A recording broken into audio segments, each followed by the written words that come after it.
Thank you, Sophia. You already introduced me a little bit, but I'll quickly give a bit background to myself. I'm a Belgian national. I've been actually starting my career in finance myself. I was a financial controller for 4 years before joining Page in the CFO practice in Belgium. And because of that, I was asked by the team to lead a couple of the series we're currently having. So we are currently having around 6-7 series in the next couple of weeks, specifically focusing on the views of CFOs in different industries. And the first of these series is today, where we are looking at chemicals as such.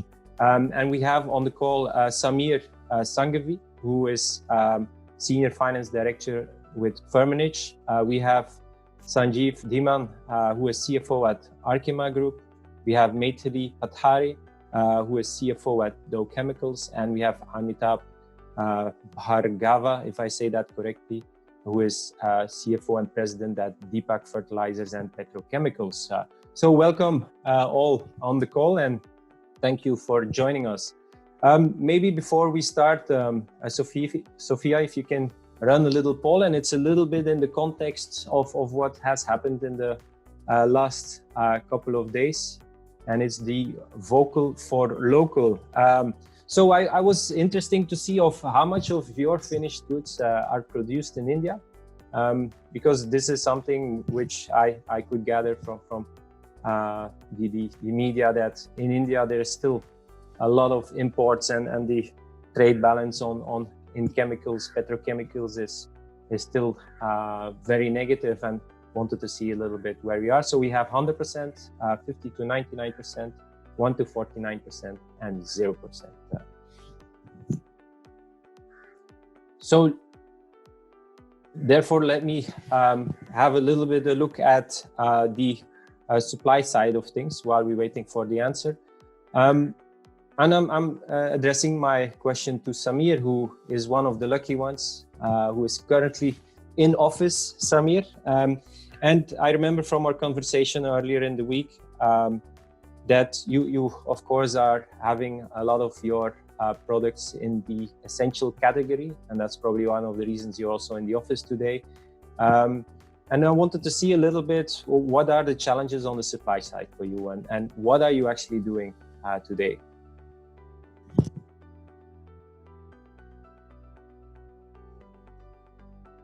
Oh, sorry, I was on mute.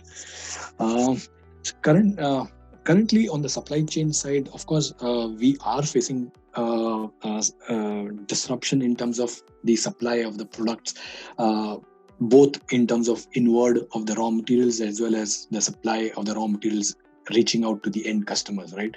And this has caused, due to, of course, a couple of reasons. One, for the inward of the raw materials, of course, the seaports and the airports are not working that fluently. Custom clearances are at a slow pace. So this is one of the challenge for the inward of the raw material, which is also letting us scale down the production levels.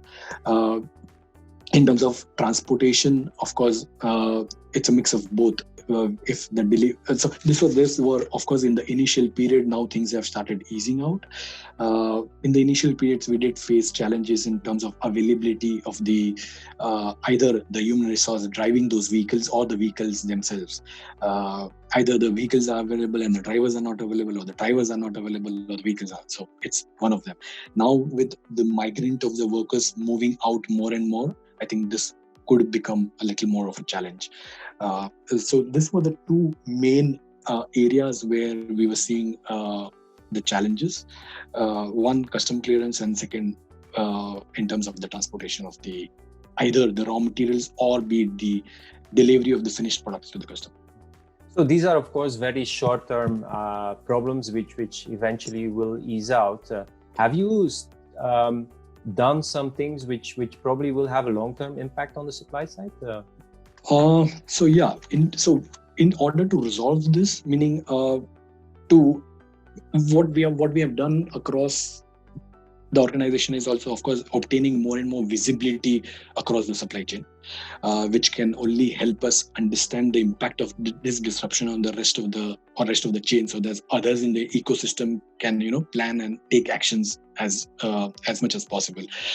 Of course, the main impact that we have seen is also temporarily, because due to which we have also had to, the production is not happening seamlessly.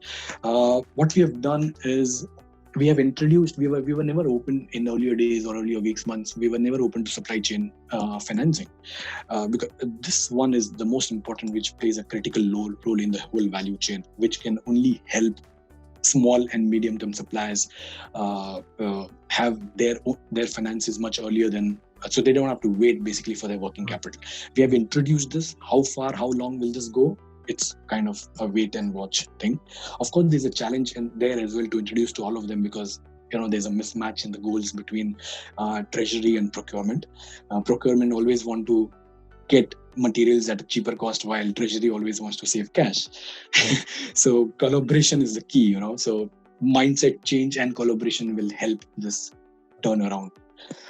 But yeah, in terms of another processes, in fact, it's not because of COVID, but I think earlier as well, we had introduced kind of a payment factory process, which helped us both in terms of working capital and cash management. So that was one of the things.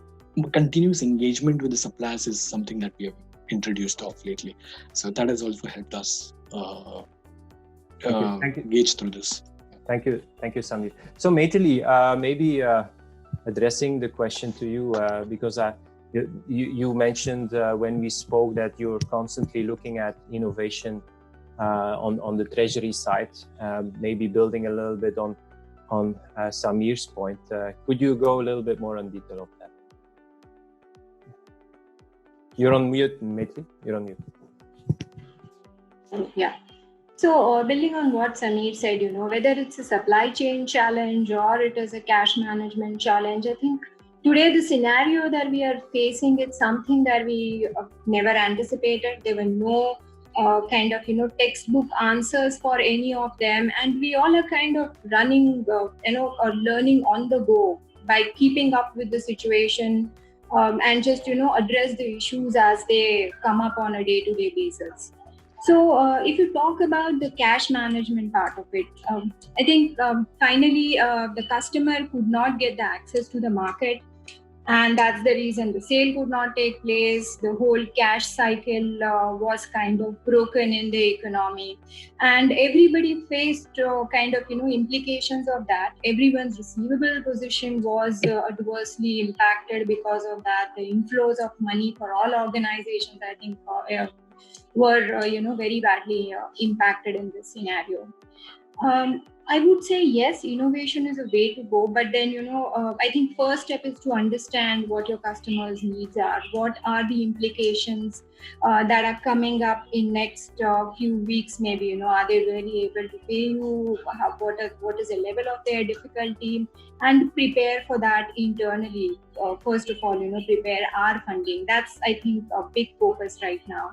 What we are doing essentially is reviewing our customer risk profile literally on a day-to-day basis. We have, especially the customers with higher exposures, we are reviewing, their industry scenario, their capability to pay, their past history, the willingness, and trying to, go back to them to see what best can we do about the recoveries. And while doing all this, we're also ensuring that customer is not suffering in any manner. If they are depending on us for their production, we're ensuring that the material is reaching them as required. Especially customers who are operating in the essential goods, that's something which we are ensuring that even supply chain is making sure that the material is reaching them as required. So as far as the customer service is concerned, we're not kind of we're ensuring that we're doing the best that we can. Then again, it's about, I think finally it's about kind of managing your cash flows and managing your costs as well. Currently, we all are going through a scenario where the cost is increased substantially. Like for instance, Samir was mentioning the material is stuck at the port. That means there is higher demurrage that everybody is incurring and the costs are going up. That's impacting our cash flow situation. It's not just the focus on the customers. We have to also address all these cost-related issues to make sure that, in future, that does not impact us. As we come out of this situation, I think the biggest focus will have to be on the inventory liquidation, because right now what we are facing is we are trying to recover the dues that were there. Now, during the lockdown, we could not really sell any material. Next couple of months, we are going to be in a situation that there isn't going to be any receivables to recover from. Only focus will have to be the inventory liquidation as fast as possible. So that's I think going to be there. We'll have to kind of adjust our production, realign it based on the demand that is coming up. So again, some part of cost related issues are addressed. At the same time, we are working along with our bankers to see what sort of solutions can we offer to the customers. If we can, give them some support for funding. There are various trade finance teams available with the bankers. If we can work on that and give them support, that's something that which we are pursuing very, very actively currently. Especially our distributors, we are, ensuring that they have our full support in this scenario. So I think it's all about innovation. Every day you have to come out with what can you do better to kind of address this scenario. So it's for every problem that we are facing, I think we have to do that. Okay. Thank you, Maithilee. Sanjeev, on this point, and this is also a question specifically, is there a way that you currently are relooking or revisiting your supply chain? You're a global company with global offices, and currently supply chain also being under pressure. Are you guys looking specifically at changing something there? Yes, we are, Nick. And, as I think two of our earlier speakers spoke about, there are challenges both on the supply side as well as on the outbound supplies as well as the inbound supplies. And, while we are working very closely now with the suppliers and our customers in India, I think one of the things that we are now trying to do is to open up our channels of communication with all our subsidiaries across the globe. We are working very closely with our offices outside India to see if we can have, find out new applications for our products or new markets for our products. And that is a discussion which we are actually now pursuing very, very actively. And that works both ways. So, not only we are talking, but our subsidiaries across the globe are also in discussion with us to find out markets and applications in India for their products. And so that's a two-way communication that we are doing.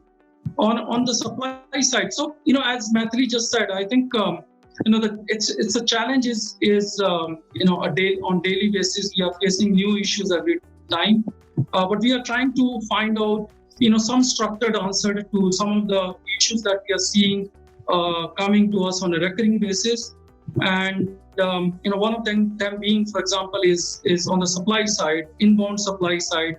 As you know, I think with the closure of factories across the globe, more specifically in India, I think Europe and US has still been working at least at 50%, but India was pretty much shut for last now 40 days. So, and as a result of that, our suppliers are feeling extremely cash crunched. They are not getting paid by the customers. Inventory is stuck. So what we are trying to do is to see how, working collaborating with our procurement people, supply chain people, to see how we can come up with new solutions to help our suppliers, so that they don't lose confidence in us, and we continuously they continue to supply material to us. We are in discussion with the banks, and as Maithilee said, there are a number of products which banking industry has to sort of help our suppliers continue the supplies. Another issue that we are actually seeing, and is that like all other companies, we are also sitting on a lot of finished goods, which is yet to be sold, and equally big raw materials which are yet to be converted into finished goods and then to be sold. Okay. But what we have seen over, one of the things that we are not observing is that, the raw material prices are actually coming down significantly as a result of crashing, let's say, call it crash in the crude prices, crash in the demands. Okay. And that is one of the challenges that now we are foreseeing for ourselves, because we have the inventories lying with us which were produced and procured at significantly high prices. And I think one of the things that we are now looking to do is to work with our customers, supply chain people, and then collaborate with everyone to ensure that we are able to liquidate our stocks and realize the cash that is stuck right now in the inventories. Okay. So that's what, those are some of the actions that we are doing both on the supply side as well as on the customer side. Thank you, Sanjeev. So maybe running to Amitabh, and I think we spoke about the client side. And Amitabh, when you and me spoke, you spoke about certain opportunities that could be there on the client side. If you can maybe elaborate a little bit what you're doing at Deepak. Well, for us, there are we have 4 different products, and I think most of them are as part of essential commodity. So in some sense, we are getting all the support from administration to continue to. But having said that, I think the challenges are similar to what my co-panelist mentioned, supply chain. And so I think the first priority is to just make sure that we continue to run our. So long as you can assure supply to your customers, some of these aspects regarding payment and credit can still be managed, but the moment you stop supplying, you tend, the whole chain tends to get stuck. For us, therefore, on the customer side, I think by and large we have 2 types of situation. One is where in one of our product goes into hand sanitizers. So I think there is a huge demand there, and we managed to get advances and things like that. So their working capital is a lot better in terms of working capital situation, and we are also able to serve our customer. Only there is a challenge there in terms of some of the import on those finished goods used to come from China. So we are facing some level of issue in terms of procuring that and serving the market. The other aspect there, other situation. Amitabh, because this is also a question. So are you doing something different because you have some of the product coming from China? Is there some way of you rethinking the supply chain side on that front, looking more local for solutions? Actually, on raw material and some of these finished goods where the supply is from China, unfortunately, there's not much you can do. You have to wait for a situation to reverse, which is the demand that US and Europe has today of some of these products in China is diverting there. Unless that corrects itself, we are going to see some challenges here.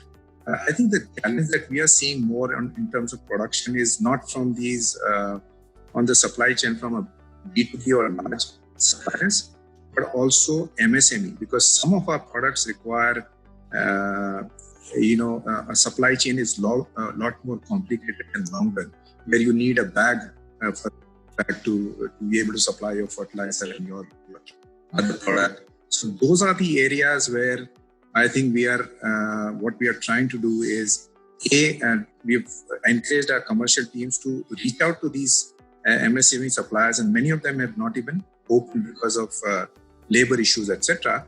What we are trying to see is, can we give them advances, or can we encourage them, maybe even if we have to pay a little extra, because they have to pay today extra to their labor to attract that labor. So we are making certain proposals to our MSME suppliers.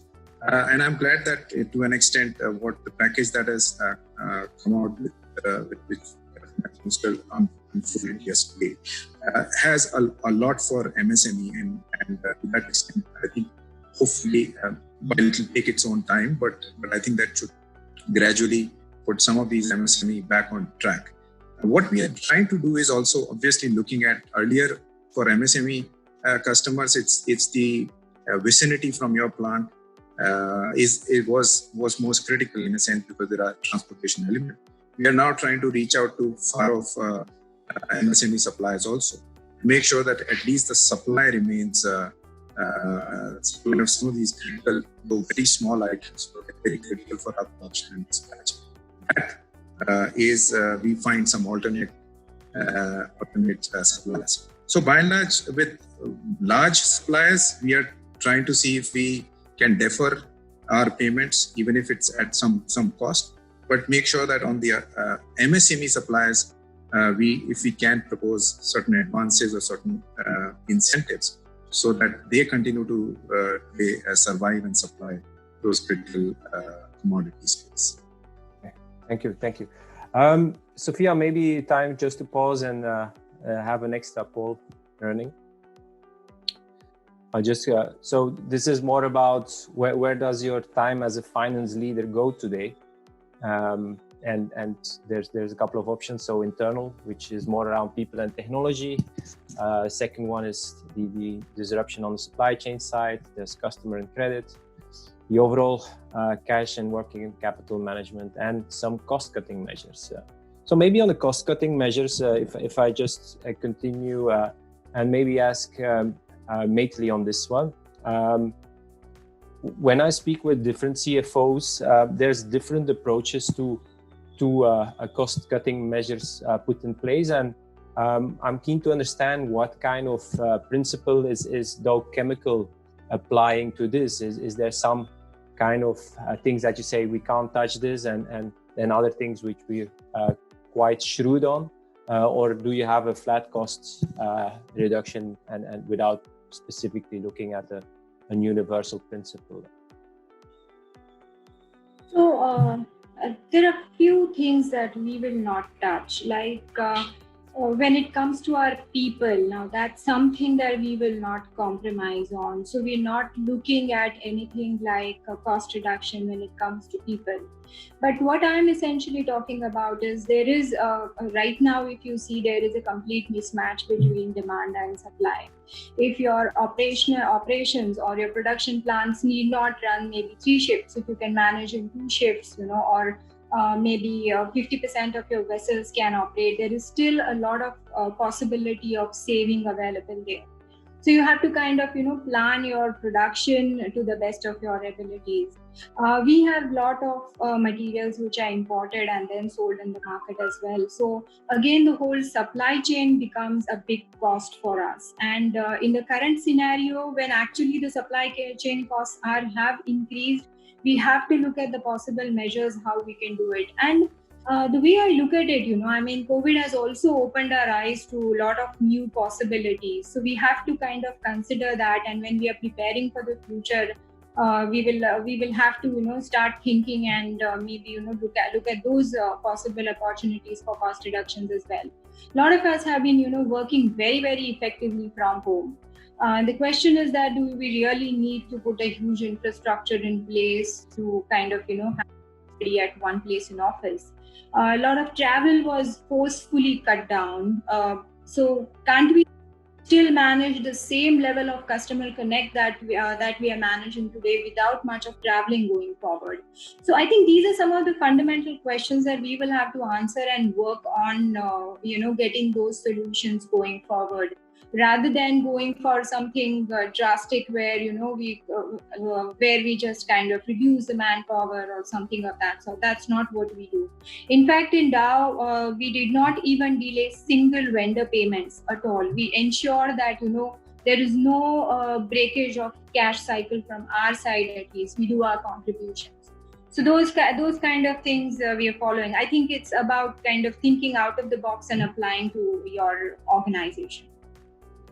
Thank you, Maithilee. So the results of the poll is that most of your time is going to cash management, working capital management, which has been the trend already since I think the last month and a half. So that is still pretty much high on the agenda, and it probably will be for a little bit time going forward. So let me take a question from the poll or from the question and answer box.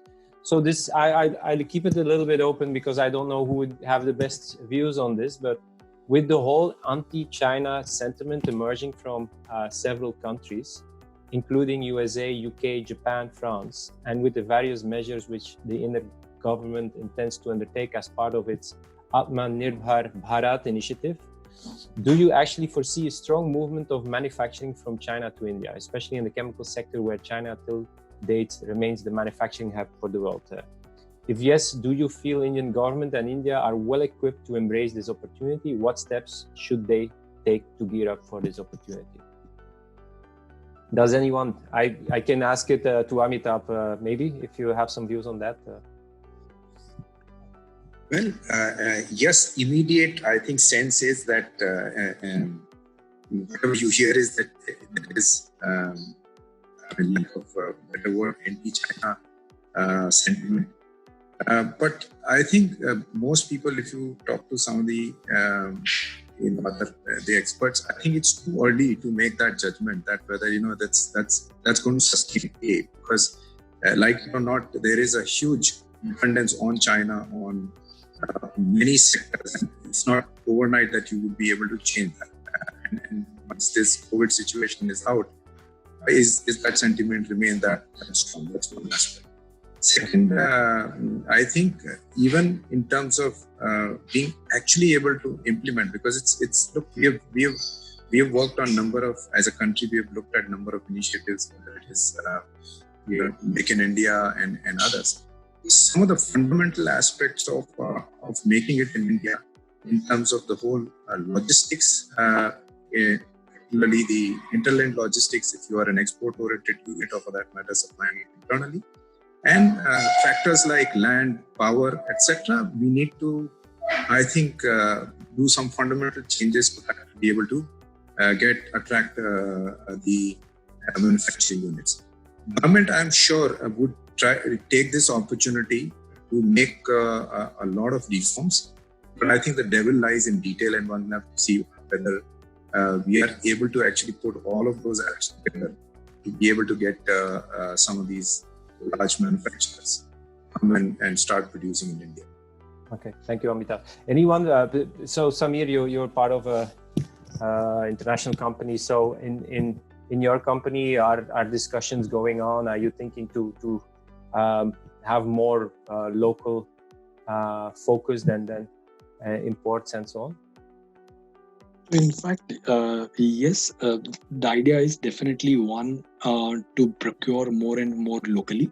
But having said that, this has been a part of a discussion from last couple of years. So it's basically we are discussing not because of COVID, but we want to make it more India for India and kind of China for China. So we always had an objective to buy locally, sell locally.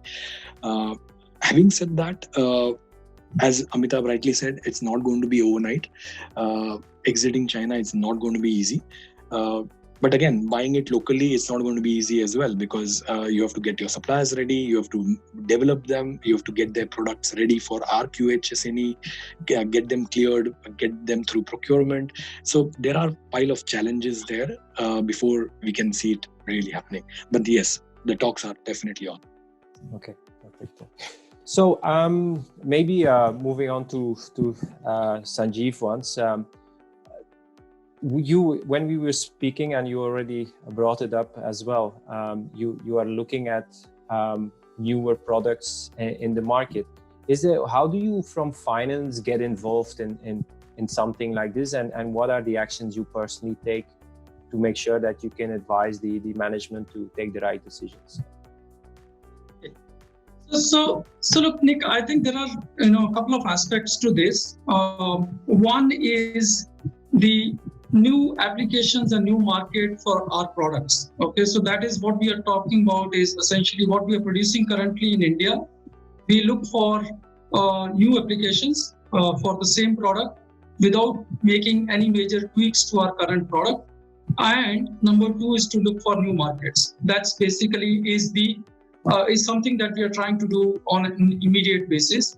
And as a finance person, we get involved in terms of doing the viability assessments, both from the markets as well as from the applications perspective, working with our operations teams, supply chain teams, our the business people to see how best our products can be pushed for the new applications. And then comes the new product development, which is a bit of a longer play. Okay, the R&D does its own work, and I think this long-term work. We are actually trying to see how by doing small tweaks a new product can be developed, and then it's a new product altogether. Okay, and as I said, the finance gets involved at the various stages of the product. So on an NPD cycle there are a couple of stages, and we get involved in basically number one stage, where the initial assessment for the products is to be done, and at that stage we look at the potential market for the new products and the margins, etc. for the for those product customers' assessments, those sort of things. And then once the gate one gets cleared, then the products goes into the next stage, which is basically into the cycle 2 of the development. So there is a gate stage process that we follow in the company, and as finance people we get involved at the very initial stage when the initial assessment is to be done, and then of course in the various stages as the product development process is on. Thank you, Sanjeev. Maybe a little bit more forward-looking question, and I'll address my question to Maithilee. If there is one thing that you think that through this COVID period will last and within the industry, what do you think that would be?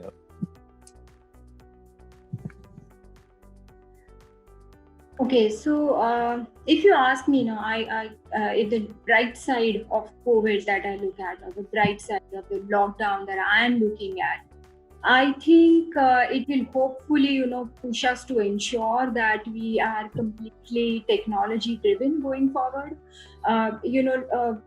Till now, we all were kind of, still going to the government authorities for getting the assessment, scrutinies done, the face-to-face interaction and all that. Hopefully, government is also realizing the importance and will, expedite their process of, of these technology-driven initiatives for not just the revenue, but the other departments of government as well. That's kind of, forces us to look at the various different ways of doing business as well. Like for instance, I just mentioned that do you really need to work out of your four walls of the office, or are there any other different ways of doing it? That opens a lot of doors for you, right? There is a lot of manpower available besides just the city that you're operating in. You can tap that talent at any day if you kind of be more technology driven and are willing to open your mind towards it. The whole industry demand is going to shift maybe, differently, at least for during the short term. Like for instance, right now, if you see the automotive industry, there is no demand. Nobody is going to go and buy cars right now in the market, or for that, durable goods in the market. But what we never thought was a necessity earlier, which is, let's say, gloves, the tissues, hand sanitizers, is all of a sudden a necessity. And that's going to continue, in future as well. We're not going to stop the use of sanitizers or the personal care or hygiene care products. That's going to be the way we survive. And that's how maybe, our product portfolio will also have to change. So we will have to kind of consider these changes, the lifestyle changes that are coming out of it, the possible way that we are going change the way we do business in the future is something that we have to think about. And I personally think maybe, it'll bring in some good, at least, I'm hoping that we will see more automation initiatives happening from government, and maybe we see those initiatives taking place sooner than what we really expected. So that should be the good part of it. Okay, thank you, Maithilee. So, before we then go to a little bit more questions, we are almost 40 minutes in this. Just an open question to Samir. What is that one thing you currently have done differently in your job, which you didn't do before pre-COVID, as an individual? On the professional side, yeah?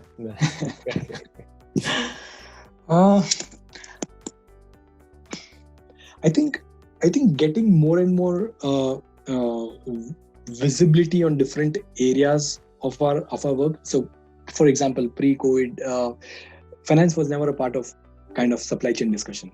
We have become a part of now supply chain discussion.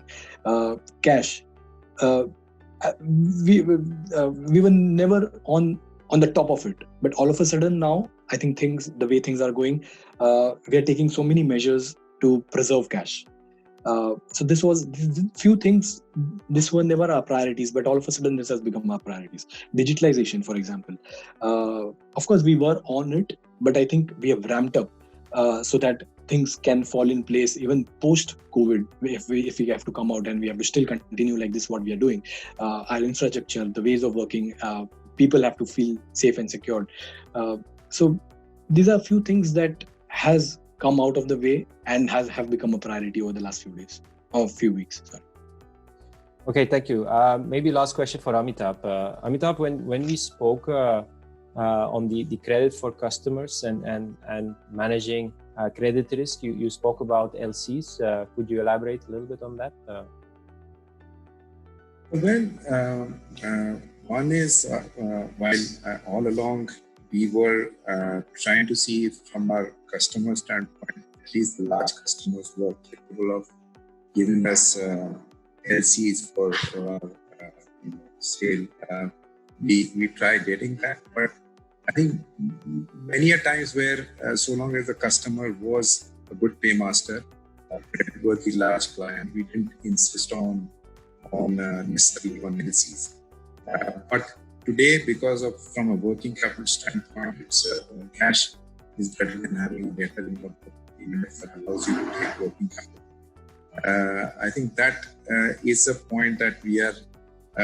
So that we are now even to customers who we know would practically pay us on demand and have been a paymaster. We are insisting, requesting that they become LC-based sort of finished goods. I think that's one area that we are. Of course, a lot of other customers that we have, these are thousands of dealers. That's where this whole LC based kind of system doesn't work. But there we've been working on some products with not much success so far, like channel financing, in the fertilizer dealer segment. But equally, we've seen from banks also some innovative products where some of those commercial credit cards, which you can, like in case of an individual holding a card, business having a card, you can swipe that card to get for use. So some of those products that we started working even pre-COVID, I think we'll have to keep accelerate on some of those because these kind of black swan events will become more regular. One way or the other, you'll have some challenges. So I think from that perspective, we'll have to put an acceleration on some of those products also. Thank you. Maybe time for a poll, Sophia. Let me see what is your biggest challenge today on the supply side? Is it labor, containment of the factory, raw materials availability, pricing and custom clearance, or transportation? What would you say, Samir, on this? You're on mute. Yeah, sorry. I think it's a mix of all now. Labor, definitely yes. Raw material availability and custom clearance, definitely yes. Transportation, I see a bit of ease coming in. But yes, I think labor and raw material availability and custom clearances, I would rate it as top 3. Yeah.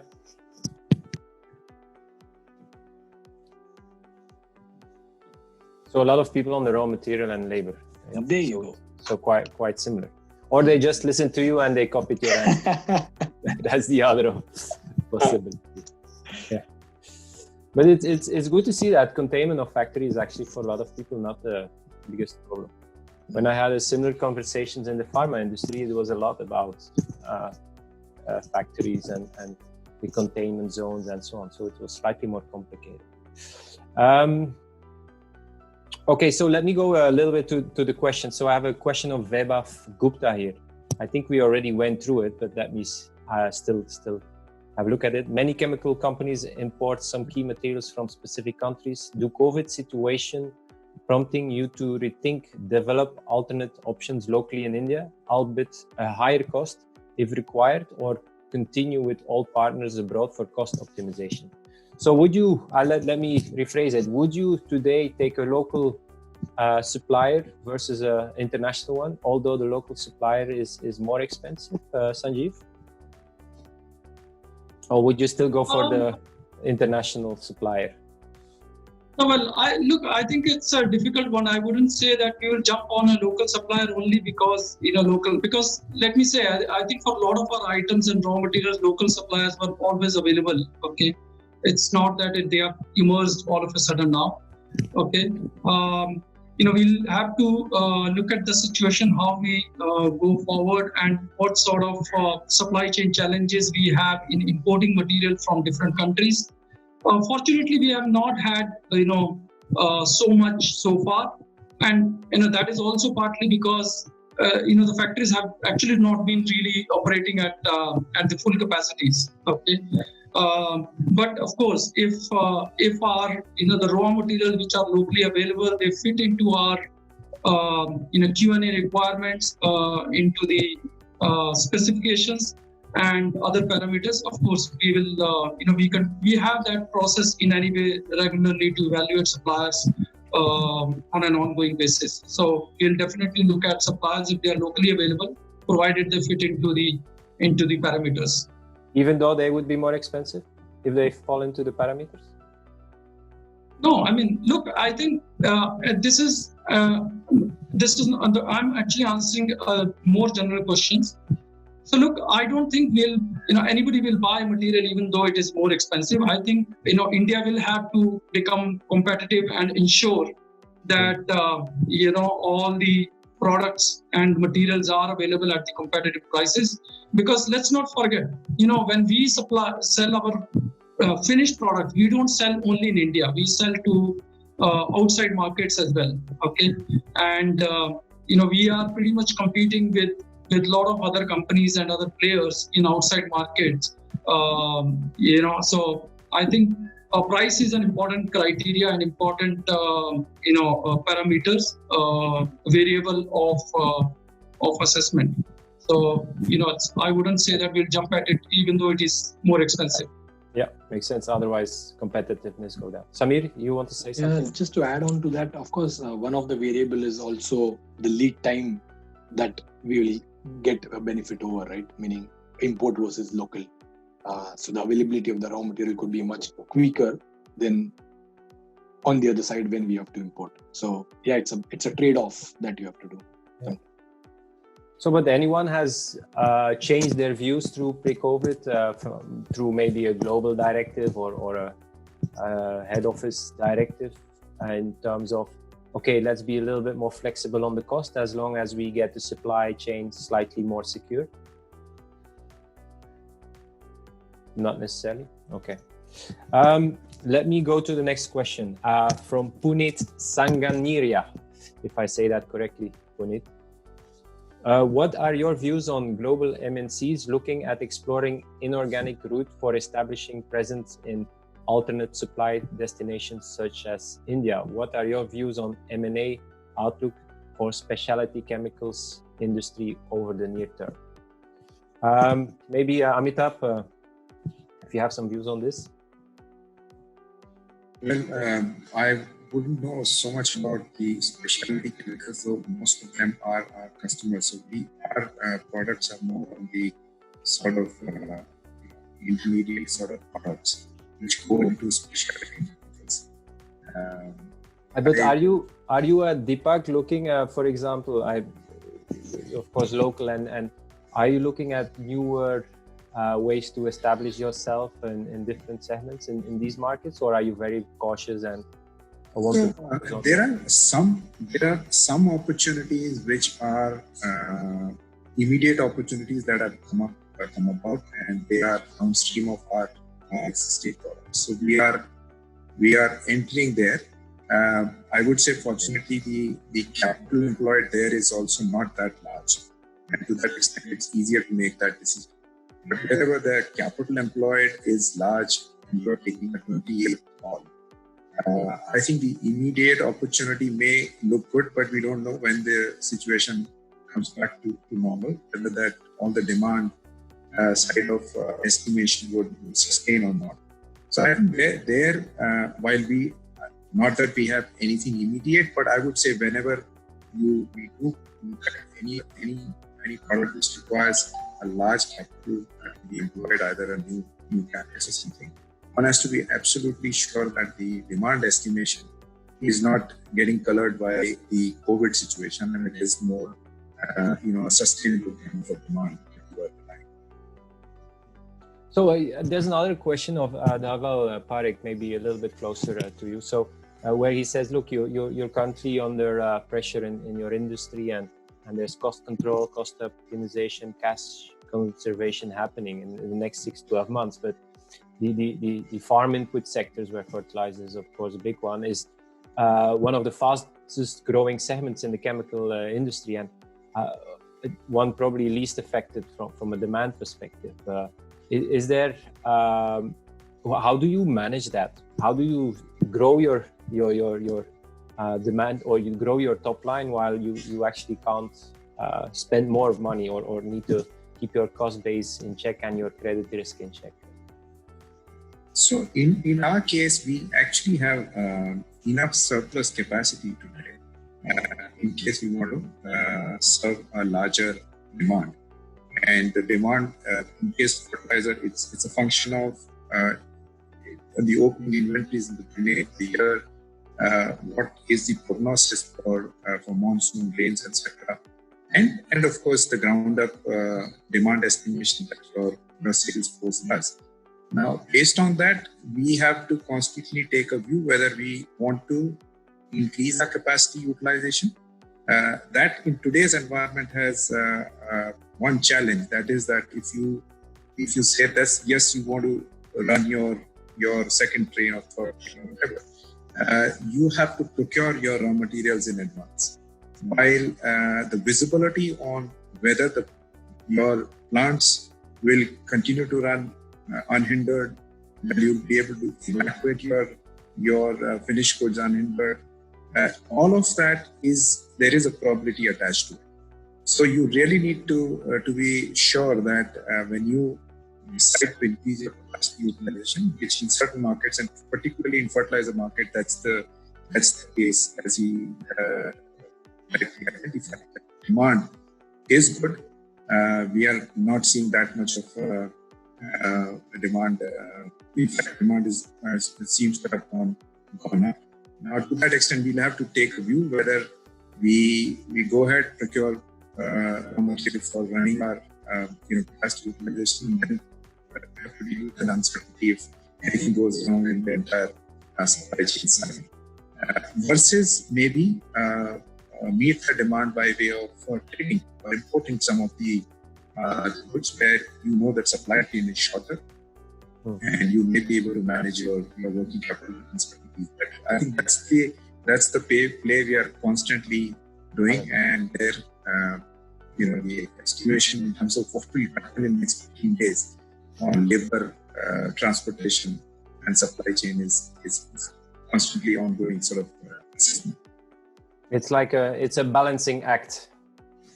Yes, absolutely, because it can, in this environment, profit maximization versus sort of managing your risk well. I think that trade-off is always going to be there, and that we need to play.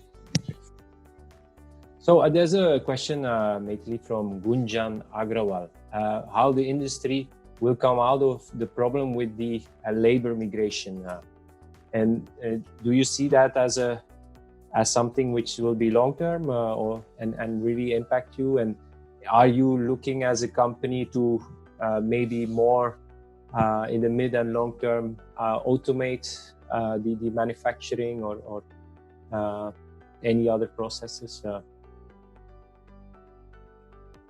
So actually for us, the focus was always, automation as far as possible for manufacturing facilities. We've also kind of ensured, because of the people, from the people safety perspective, it is always better to kind of, do handling without, which is by machine rather than with people. So there were always these initiatives that were there. But I think what is really impacting the migrant labor situation is the supply chain bit. So at the warehouses, to get trained labor to do handling of the material has been a big challenge. We've also been finding it challenging to maybe get even the truck drivers to come to work and get the vehicles as required. But the way I look at it, this is going to be a short-term problem. People will have to eventually come back to work. That's their livelihood. They're not going to be able to generate another way, another skill sets or another livelihood in a short duration. Though I think with the monsoon onset in short while, maybe we will see this problem continuing for a few more months, because typically we have always seen that during monsoon, the laborers kind of tend to go back to their native place for the farming activities and all that. So maybe we're not going to get much respite for next few months, but it should even out. The laborers will come back eventually. Okay, thank you. So Samir, there's a question from Webaf Sizodia, if I pronounce that correctly. How do you think the situation of the INR, as it is depreciating against the USD, is impacting import? That must be something which is also an extra headache for you. That's right. So yes, with INR getting weaker, I think it is impacting definitely our imports. Hedging is not playing the role for the moment, very clearly. Going forward, what do we see? How do we see? I think with all the packages announced last evening, RBI will be, I think, in my view, personal view, I think they should be able to maintain INR USD at about 74, 76. I come back to its normal of 69, 70. I think it's going to be a long way. Yeah, and is there any impact, or it just you swallow the pill and you just move on? I think current situation demands that I think we have to bite the bullet. We can't keep increasing prices for our customers. Yeah. So for the moment, I think it's kind of a hit on the margins. Yes. So Sanjeev, you have a similar view, and Arkema on this? Yeah, I mean, look, we don't really control the exchange. I think, so what we actually follow our company's policy, which is to keep ourselves hedged all the times. We don't try to make any calls so far as the exchange movement is concerned. And I think the forward premiums that we pay on hedging the FX is part of our cost, and that is what the policy of the company is, and we try and factor that into our overall cost of products. That's what we do. So whether it, as I said, this is something that we don't really control, and we don't try to speculate on the currency. We clearly believe that's not our business, and it's better that we sort of keep ourselves protected by hedging the currency, and let the market do what it does. Okay, perfect. Sophia, I think we have a last poll. Huh? I think we're almost at the hour. I think that's a good time to finalize. If you can maybe put the last poll. So what do you different to support your customers? Longer credit terms, facilitate credit through your banking channel, reduce pricing, or none of the above? What are you doing, Sanjeev, for your customers? Look, the first thing that we are trying to do to customer is to ensure that they continue to receive our products uninterruptedly. Okay. I should have added that. That's a good one. I should have added that to the list. Yeah, and I think Maithilee spoke about this early in during the call. On one side, we are trying to strengthen our credit control functions, evaluate our customers very, very clearly, have regular discussions with them, try and understand, how they are doing in their own business. Okay. and do they see any long-term, short-term risks with their own products? So that's what we do on a regular basis. But other than that, I think what we realize is that during the current situation, it is best that we make sure we support each other, both are, as I said, inbound supplier, outbound customers, and we try to come out of the situations together. I mean, this is a problem which everybody is in, and nobody has sort of brought this on anyone. And it's better that we work together to come out of it. I agree. That's a good point. So both longer credit terms and facilitate credit through the banking channel are things which I also picked up from your conversations. I want to thank all four of you for joining us today, and all the people who have been listening. I have a last question with a yes or no answer only, and this is just Samir, working from home, yes or no? In the short term, yes. Long term, no. Okay. Maithilee. Actually, initial period, I found it very difficult to kind of, work from home. Now I have got kind of used to it. The team has got used to it. So I think we're doing a decent job, actually. Yes. Okay. So maybe. Amitabh. Well, working from home also comes with working at home. There is another expectation that work and managing both becomes a challenge for sure. But yes, I mean, if the situation arises, why not? I mean, today, like I said, we are doing what our secretaries do to everything else that we were doing in the office. So when the situation arises, yes, that will. Perfect. Okay. And Sanjeev, as a closer. Occasionally. Not always. Once in a while, of course. Once in a while. But I would like to work out of office. Okay, perfect. Thank you. I close down with this. Again, thank you all for joining us, and hopefully to see you soon on the next series tomorrow, where we actually looking at the healthcare and pharma industry. Thank you all.